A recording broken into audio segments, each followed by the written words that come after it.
Hello दोस्तों, नमस्कार। आज की अपडेट के माध्यम से हम आपके लिए शारदीय नवरात्रा कब से शुरू हो रहे हैं, बहुत पवित्र पर्व माना जाता है। नवरात्रि के दिनों में 9 दिनों तक माँ दुर्गा के 9 स्वरूपों की पूजा की जाती है। हिंदू धर्म में वैसे तो साल भर में 4 बार नवरात्रि मनाई जाती है। चैत्र और शारदीय नवरात्रि के अलावा 2 गुप्त नवरात्रि भी होती हैं, लेकिन शारदीय नवरात्रि का महत्व सबसे खास होता है। शारदीय नवरात्रि की शुरुआत अश्विन माह के शुक्ल पक्ष की प्रतिपदा से होती है और नवरात्रि की शुरुआत नवरात्रि के पूरे 9 दिनों तक माँ आदि शक्ति के 9 स्वरूपों की पूजा की जाती है।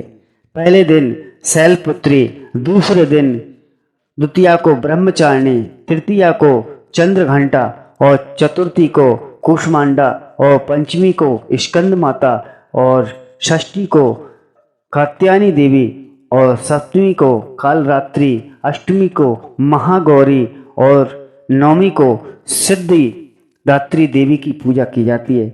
मान्यता है कि नवरात्रि के 9 दिनों तक माता रानी धरती लोक पर विचरण करती रहती है और अपने भक्तों के कष्टों को हर कर उनकी मनोकामनाओं को पूर्ण करती हैं। ऐसे में चलिए जानते हैं इस साल शारदीय नवरात्रि की शुरुआत कब से हो रही है। शारदीय नवरात्रि इस साल नवरात्रि की शुरुआत 15 अक्टूबर 2023 रविवार से हो रही है और 23 अक्टूबर 2023 मंगलवार को मनाई जाएंगी। वहीं 24 अक्टूबर को विजयदशमी दशहरा पर्व भी मनाया जाएगा और अश्विन माह के शुक्ल पक्ष की प्रतिपदा तिथि को शुरुआत 14 अक्टूबर 2023 शनिवार को रात 11:24 से प्रारंभ हो रही है।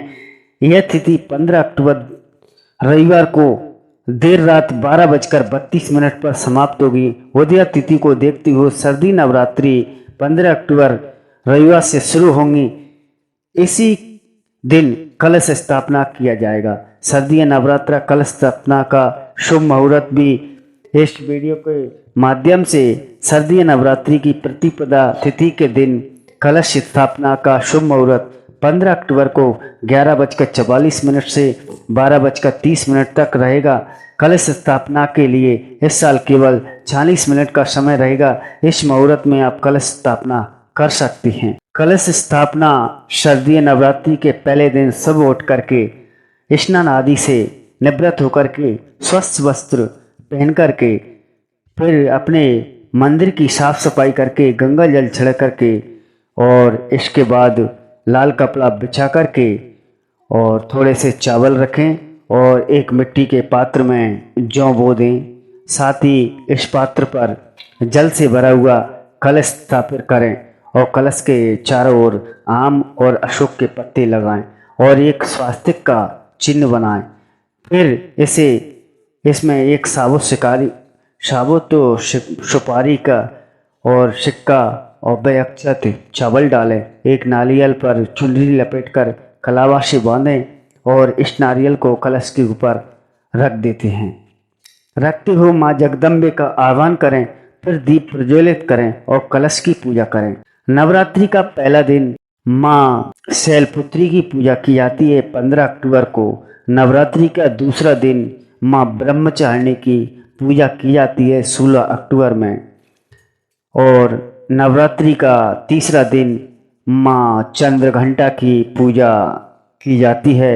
ये 17 अक्टूबर को की जाएगी और चौथा दिन चतुर्थी को नवरात्रि का चतुर्थी का दिन माँ कुष्मांडा की पूजा की जाती है और नवरात्रि का ये पंचमी तिथि को माँ स्कंद माता की पूजा की जाती है और नवरात्रि का ये छठा दिन षष्ठी को माँ कात्यायनी की पूजा की जाती है। नवरात्रि का 7वां दिन जो माता कालरात्रि की पूजा की जाती है और नवरात्रि का जो 8वां दिन होता है जो माँ सिद्धिदात्री की पूजा की जाती है और नवरात्रि का जो 9वां दिन है महागौरी की पूजा की जाती है और 23 अक्टूबर को महागौरी पूजा की जाएगी और 24 अक्टूबर को विजयदशमी पर्व या दशहरा पर्व है। इस दिन भगवान राम अयोध्या लौट कर के आए और दीप उत्सव मनाया और रावण का इसमें वध किया। ये तो थी नवरात्रि की शुरू होने की जानकारी। और ये वीडियो कैसी लगी और कमेंट करके हमें बताएं। वीडियो में जय माता की, कमेंट में जय माता की ज़रूर लिखें। हर हर महादेव, जय माता दी।